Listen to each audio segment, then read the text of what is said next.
What's going on, everyone? My name is Tom from Dreadlabs, and today we're going to talk about screen printing. Dreadlabs. Alright guys, as I've mentioned in past episodes, I also want to do some screen printing in this video series. It will take a while because I still have to order the set and I don't have enough room to start doing it inside my living room. So all of that will go down once we get the office in place. In the meantime, I thought it would be a good idea to talk about how screen printing works and how to prepare your files for it. So for example, if you don't want to do the screen printing yourself, you can also send this to a printing company. And I thought let's talk about how to prepare those files for you. So the first thing you should know is that screen printing doesn't work in the same way as any other printing. For example, when you do something on your computer. So basically what you're doing with screen printing is making a frame and letting the ink go through that frame. Right, so in this example, I have a couple of things illustrated. Right, so what we have here is our t-shirt design. This is what we need to print on our t-shirt. We got the t-shirt here, the screen printing frame, and a transparency paper. And I'll try to explain what goes down so you guys have a little bit of an insight how this works. So the first thing that's going to go down is your design will be printed on transparency paper. So basically a part of your design will be printed on transparent paper and the ink will be black, and that's very important. So on a screen printing frame, there will be some light sensitive emulsion.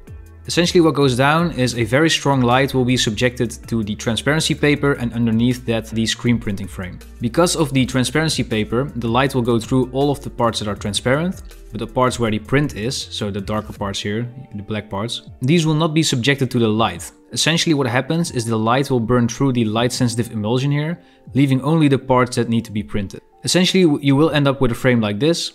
So eventually when this is burned through, all of the purple parts that you can see in this frame will not let any paint go through. The other parts where the design is will be. So the people that are going to print it are basically subjecting paint onto this frame, and the paint will only be subjected to the t-shirt where the holes are. In this case are what's white here, and this will end up with your t-shirt here. So the nice part about screen printing is that it works really well and the quality is really good. The downside is that you are limited in color because maybe, as you guessed it right now, you need a frame like this for every single color that you're going to use. So that's what I want to talk about in today's video. So I want to make a full color design here and I want to convert it into a couple of printing colors so that it will be ready to screen print.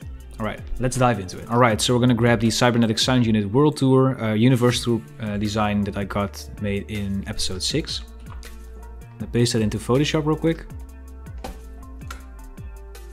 And looking at it, I need to delete this part. So I'm just going to quickly do this with going to select, color range. I'm going to sample the color white. And now I'm going to just mask that out. All right. So I'm just going to make the background here white so we can see a little better what we're doing. And I'm going to drag in the 3D render of the Cybernetic Sound Unit in there. Alright, so we're dragging this design in here and I kind of want to have this into 2 colors or something. I'm going to put it to the background.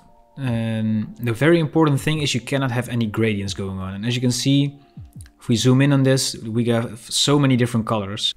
So the way we can check this is if we are going to your eyedropper tool, you can just see that we're sampling so many different colors right here. And that's not something that we need to do here. So I'm going to just explain a couple of ways that you can turn all of your colors into fewer. The first one is fairly easy. It's an adjustment layer called posterize. This will basically limit the colors on your design, as you can see right here. This, however, doesn't give you as much control as you would like. So the method that I'd like to resort to is either using Bitmap images or using the threshold adjustment layer.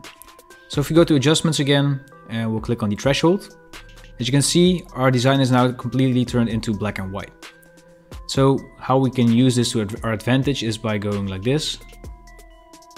And we kind of have like these darker parts selected now. It's pretty light. I'm just going to go and make this into a smart object. And I'm going to go to image, adjustments, threshold. I'm going to move this slider here again. Basically going back into the smart object, and I'm going to make sure that the background is white so that there's not any transparency there going on, like right here.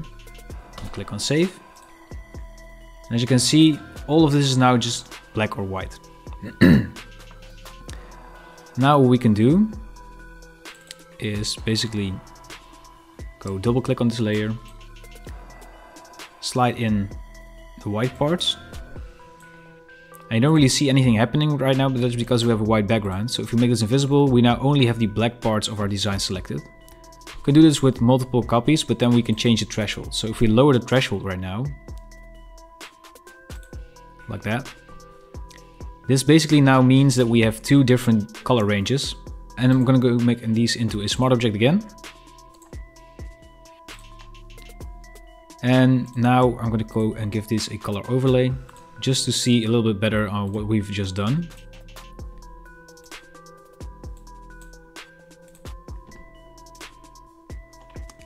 As you can see, we now have two colors, very much a very tight duotone, and if we zoom in, there's not any pixel in between the two colors, which is pretty cool.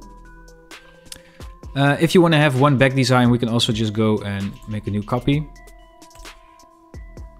Go back into this. And perhaps we can just invert this.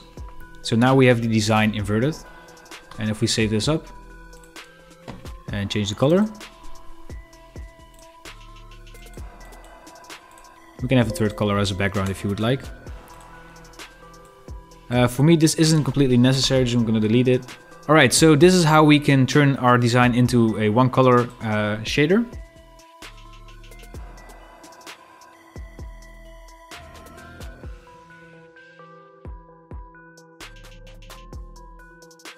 Alright, so what you can see here is that we have three different color layers with just one color.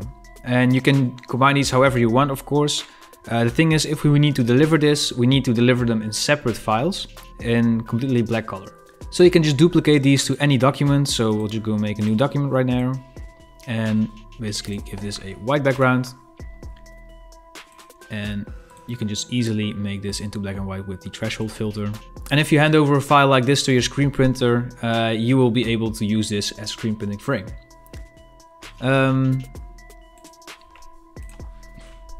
Just gonna see if this actually looks a little bit cooler than I thought.